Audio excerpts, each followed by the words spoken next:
There are three thoughts most people carry around every single day. They sound completely reasonable, they sound like the kind of thing a wise person would say, and they are quietly costing you more than you realize. The first one: I'll do it when the time is right. This one is dangerous because it feels responsible.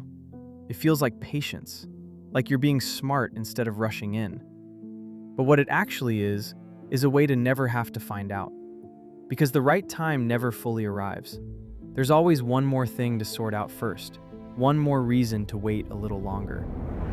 Conor McGregor didn't wait until he had the money, the platform, or the guarantee before he went all in. He made the decision first and figured the rest out from there. The time was never right. He just stopped waiting for it to be. The second thought: don't get your hopes up.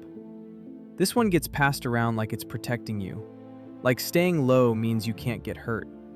But what it's actually doing is making sure you never fully commit to anything.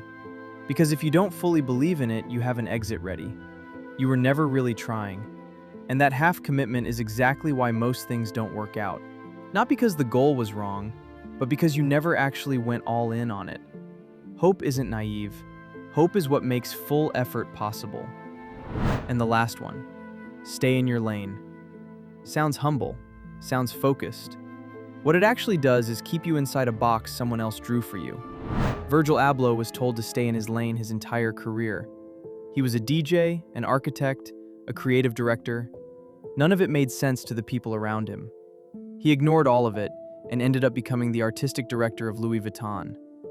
The lane you've been told to stay in was never yours to begin with. It was just the easiest way for other people to make sense of you.